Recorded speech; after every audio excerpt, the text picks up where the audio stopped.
है, पर हम सबसे प्रार्थना करते हैं संकल्प ना लिया जाए।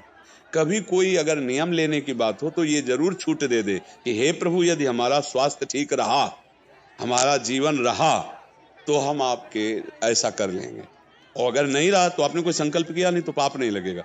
ऐसे थोड़ा अपराध बनने की होती है कि 108 की वो तब होता है जैसे कोई डील करते हैं ना, गोवर्धन महाराज मेरे पुत्र का नौकरी लग जाए, मैं 100 परिक्रमा करूंगी, तब जाके थोड़ा सा ऐसा ज्यादातर होता होगा। ऐसे भक्ति मिले ऐसा तो कम ही होता है। हाँ, तो करना चाहिए, फिर हमें लगता है करना चाहिए, पर अगर समय के पदार्थ गया तो फिर कैसे कर पाएगा। मृत्यु लोक है और मरण धर्मा शरीर है, तो मुझे तो भरोसा 1 मिनट का नहीं है अपने शरीर का कि 1 मिनट ये अगला जिएगा कि नहीं जिएगा। इसीलिए संकल्प विकल्प करने का अधिकार ही नहीं है। पता नहीं शाम तक जिएंगे, क्यों भाई, पक्का है किसी को? अब पता नहीं शाम तक जिएंगे कि नहीं, तो हम क्या संकल्प करें। हमें तो यही कि प्रभु जैसे चलावे वैसे चल रहे। परिक्रमा करवा दिया, परिक्रमा करने बैठे बैठे राधा राधा जप रहे, मांग के खा लिया, भगवान के भरोसे बाबा जी। ऐसे गृहस्थी में अपने धर्म कर्म किए, जब समय मिला तो परिक्रमा कर गए। अच्छा, प्रार्थना करना स्वामी से कोई गलत बात नहीं कि हमारे बच्चे की नौकरी लग जाए, हमारा काम बन जाए, जरूर करो। भगवान से नहीं करोगे तो किससे करोगे? करना चाहिए, पर ये करके कि हमारी कामना पूर्ण कर दो, हम इतना करेंगे, फिर बंधन हो जाएगा। हम इतना क्यों करें, तुम्हारी परिक्रमा करेंगे तो हमारा काम पूर्ण। स्वार्थी हो क्या? हमारे पिता हो, हमारे स्वामी हो, हमारी जरूरत है, मांग रहे कि प्रभु हमें एक संतान दे दो, हम आपको कुछ करेंगे। ये हम में बस नहीं, हमारे पास तो जो कुछ दिया हुआ सब आपका है नाथ। स्वाभाविक 108 परिक्रमा लग जाए, कोई बात नहीं, संकल्प मत करो, मांग जरूर लो, तुम्हें मांगना है, और छूट दे दो कि प्रभु यदि उचित हो तो ऐसा करना, अगर उचित ना हो तो प्रभु लाख बार मांगू तो भी पूरा मत करना। ये भक्तों की मांगे होती है, ये सत्संगियों की मांगे होती है कि नाथ मेरी आवश्यकता तो है, और अगर आपको उचित लगे तो आप दे देना, और अगर उचित ना लगे तो मेरे मांगने पर भी आप ना देना। ये जब ये बात बनी रहती है कि जितना नाम जप होना चाहिए उतना नहीं होता, उतना, ये बात तो हमारे में भी है। इतनी पीड़ा तो हमको भी बनी रहती है कि जितना होना चाहिए उतना नहीं होता। इतनी पीड़ा हम अपने गुरुदेव भगवान में भी देखी। एक दिन उन्होंने कहा क्या बताएं, जीवन निकल गया, छक के नाम जपने को नहीं हुआ, रात दिन मंत्र में नाम में लगे हुए, रात दिन 10 वर्ष समीप रह के सेवा में रहे। तो बोले क्या बताऊं, पूरी जिंदगी निकल गई, छक के नाम जपले को नहीं मिला। तो भगवत भजन करने वाले में भजन की इतनी भूख बढ़ जाती है कि रात दिन भजन करने पर भी उसको ऐसा अनुभव होता है कि जैसा होना चाहिए वैसा। यही अखंड भजन बनाता है, यही अखंड। पर इस अखंड भजन होते हुए भी रोना आएगा कि प्रभु मुझे भजन करने की रुचि दे दो। यही भजन, असली भजन का ही फल है। भजन करते हुए भजन की इतनी भूख होना कि भगवान से भजन ही मांगना कि प्रभु मुझे भजन करते। अभी वो भजन नहीं होता जैसा प्रेम से होना चाहिए। हर एक महात्मा को, हर एक भजनानंदी को अनुभव होगा, और ये अगर हुआ तो भजन अखंड होने लगेगा। क्योंकि हम जिसकी पीड़ा महसूस करते हैं उसको हम भूलना कैसे बर्दाश्त कर पाएंगे? तभी वो अखंड स्मृति कर पाता है। और जो संतुष्ट हो जाता है भजन में, वो भजनानंदी नहीं होता। जो भजन में असंतुष्ट और भोगों में संतुष्ट रहता है वही भजनानंदी कहा जाता है। अपनी बात कहते हैं, मुझे तो गुरुदेव ने संभाला, नहीं तो साधन भजन हो रहा था, और वो अहंकार जनित था। जब गुरुदेव ने कृपा करी तो हमारे अहंकार को चकनाचूर हुआ। तब ये बात समझ में आई कि गुरु कृपा से मोक्ष मूलम गुरु कृपा। गुरुदेव भगवान साक्षात करुणा में प्रियालाल के स्वरूप हैं। वो जब कृपा करते हैं तो अहंकार नष्ट हो जाता है, और अहंकार नष्ट होते ही दैन्यता आ जाती है। और प्रियालाल को दैन्यता बहुत प्रिय है, और वो दैन्यता कृपा से ही आएगी, और गुरु के चरणों में आसक्त रहो। देखो, हम आपको गुरु महिमा की एक बात बता दें, जब हम कोरा कागज होकर गुरुदेव के चरणों में समर्पित होते हैं तभी हमारी हृदय में लिखा पढ़ी सही होती है। हम लोग क्या होते हैं, पूरा कागज रंगे हुए पहुंचते हैं और अपनी बुद्धि लड़ाते हैं गुरुजनों पर, इसीलिए हमारा काम बन नहीं पाता। यदि हम बच्चा बन के गुरु के चरणों में जाएं, जैसा बोले वो वैसा करने लगे, तो गुरु को भी पता नहीं चलेगा, ऐसे शिष्य की उन्नति हो जाएगी अध्यात्म की, क्योंकि उसने उनको भगवान माना है। देखो, एक हम प्रसंग कई बार सुना चुके हैं, एक उड़िया बाबा ने सुनाया था प्रसंग कि एक बंगाल के भगत के मन में आया कि मैं गुरु बनाऊं। तो एक प्रसिद्ध थे काली के उपासक, उनके पास गए, और वो मदिरा पीते थे, वो जानते नहीं थे, वो मदिरा पिए हुए बैठे हुए थे। तो उन्होंने कहा, गुरुदेव मैं आपको गुरु रूप से वरण करता हूं, मुझे मंत्र दे दो। तो शराब के नशे में लड़खड़ाते हुए मंत्र बोले, तो अशुद्ध मंत्र और अशुद्ध अवस्था, पर वो सीधा सरल भक्त भगवान मान के गुरु की छवि लेके पूजा में रख के और मंत्रानुष्ठान, अशुद्ध मंत्र। 1 साल ही हुआ कि माँ भद्रकाली प्रकट हो गई, काली, और उनका बेटा तेरा गुरु ढोंगी है।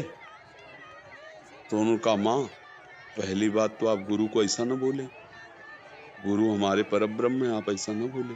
बोले बेटा तू बहुत सरल है, जानता नहीं, वो शराब पीता है और जो मंत्र दिया ना वो अशुद्ध है, माँ ने कहा। तो उनका माँ, अब तो और विश्वास आपकी बात पे नहीं रहा। अगर गुरु ने अशुद्ध मंत्र दिया होता तो तुम 1 साल में आ गई, कैसे आ गई? बोले बताने आई हूं कि मंत्र अशुद्ध है। तो उनका माँ, मैं अपनी गुरु निष्ठा और गुरु मंत्र को नहीं छोड़ सकता, आप जाओ। तो उनका बेटा, मैं तुम्हारी गुरु भक्ति पे प्रसन्न हुई और आज से मेरे सिद्ध करने का मंत्र यही होगा, जो अशुद्ध मंत्र। ऐसा गुरु भाव किया जाता है। गुरु को परब्रह्म साक्षात माना जाता है। परब्रह्म में दोष दर्शन नहीं होते, दोष हमारी बुद्धि का है। अगर बुद्धि का दोष निकाल दे तो देखो, मत्ता परतरम नान्यत किंचिदस्ति धनंजय, भगवान कह रहे मेरे सिवा कोई और है नहीं कि हम गुरु को दोष दर्शन में देखें। कहीं ना कहीं हमसे त्रुटि हो रही। हमें घोर पापी में भी भगवान देखना है, तो गुरु में भगवान देखने में क्या बात है? विचार करके देखिए। जब हम गुरु में भगवान देखते हैं तो अपना समर्पण करते हैं, और जब वो हमारे साथ उल्टा व्यवहार करते हैं और हम सह जाते हैं तो हमारा अहंकार नष्ट हो जाता है। वहीं रहकर उसको चोट पहुंचने दो अहंकार को, और अहंकार जब मिटिया मिट हो गया तब कृपा उदय हुई, तब समझ में आया को हो साक्षात परब्रह्म गुरुदेव हैं। गुरुर् ब्रह्मा गुरुर् विष्णु गुरुदेव महेश्वरा, गुरु साक्षात परब्रह्म तस्मै श्री गुरु। गुरु में भगवान बुद्धि करना बहुत कठिन बात है, सबसे कठिन बात विश्व में, समझ लो। गुरु में परब्रह्म बुद्धि करना, और गुरु में परब्रह्म बुद्धि नहीं तो कुछ भी कर ले अहंकार नष्ट नहीं होगा। यह खुली बात कह रहे, गुरु ही एक वो खिलाड़ी है जो हमारे अहंकार को मिटिया मेट कर दे सकते हैं, दूसरा नहीं। इसीलिए ध्यान मूलम गुरु मूर्ति, पूजा मूलम गुरु पदम, मंत्र मूलम गुरु वाक्य, मोक्ष मूलम। गुरु का चरणामृत्यु हो, गुरु की चरण रज लगाओ और गुरु के आगे एक तुच्छ सेवक की तरह रहो, अभी दैन्यता आ जाएगी। अगर गुरु में दोष दर्शन होने लगे तो हट जाना चाहिए, और दूर से उनको परब्रह्म मान के बिना निंदा किए उनके द्वारा बताई हुई उपासना में रत हो जाए तो उसका परम कल्याण हो जाएगा। दूसरा गुरु बनाने की जरूरत नहीं है।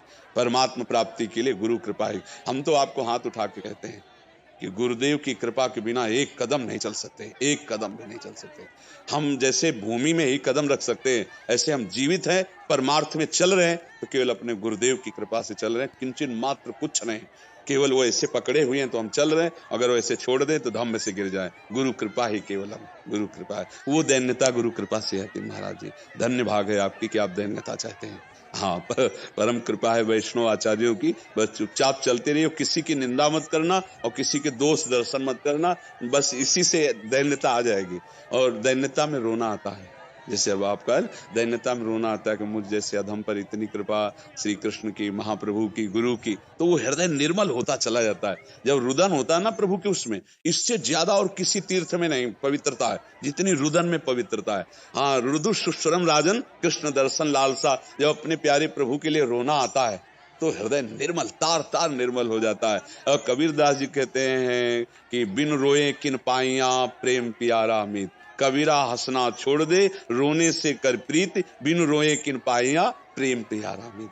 पर भगवान की 3 प्रकार की लीला है, एक है सृजन और एक है पालन और एक है संहार, और तीनों लीलाएं होंगी, पक्का होंगी।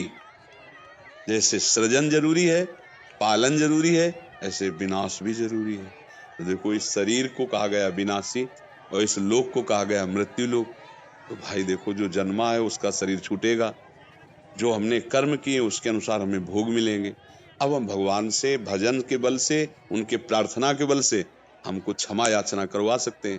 तो अपने पुत्र के लिए, अपने कल्याण के लिए, अपने परिवार के कल्याण के लिए, समाज के मंगल के लिए भगवान का नाम जप करे, भगवान से प्रार्थना करे, दूसरों को शुभ पहुंचाए, धर्म पूर्वक आचरण करे तो निश्चित मंगल होता है।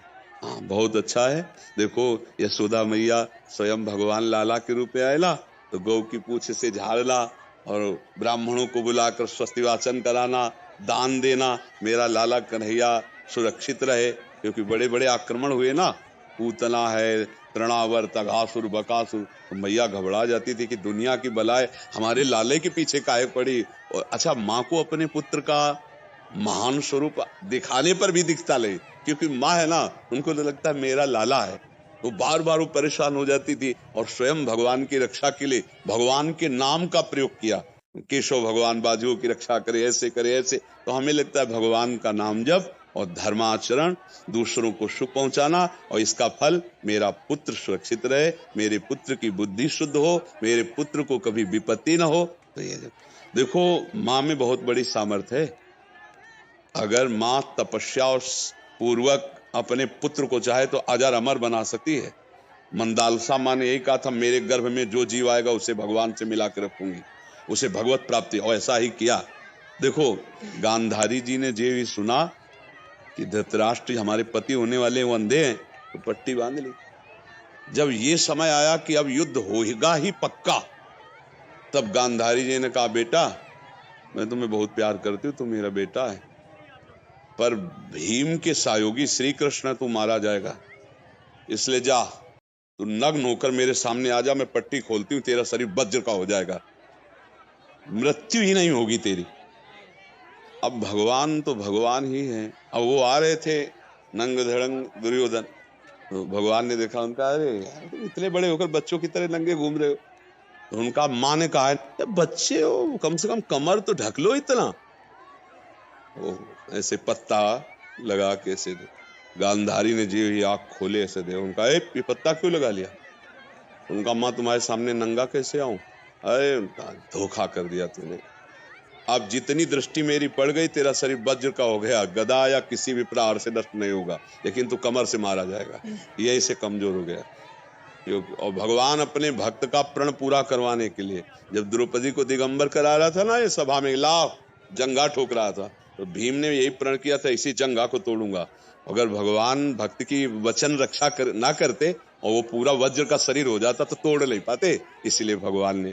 तो माँ में कितनी सामर्थ्य है, आप देखो, अधर्म युक्त चल रहा है, लेकिन मेरा बच्चा सुरक्षित रहे, आंख की पट्टी खोली, पतिव्रता, तो वज्र का शरीर कर दिया।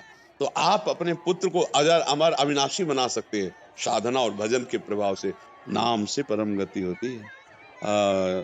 राधा नाम का एक हमने पद सुनाया था, अगर सत्संगी जन होंगे, रोज सत्संग सुनते होंगे, सुनो, राधा नाम है जीवन हमारा, राधा नाम प्राण आधार है। ये पूरा पद, राधा नाम ही हमें प्रेम में निकुंज में पहुंचाएगा। आखिरी पंक्ति है, निकुंज तक पहुंचा देगा राधा नाम, तुम्हें चिंता नहीं करनी। राधा वल्लभ श्री हरिवंश जपो।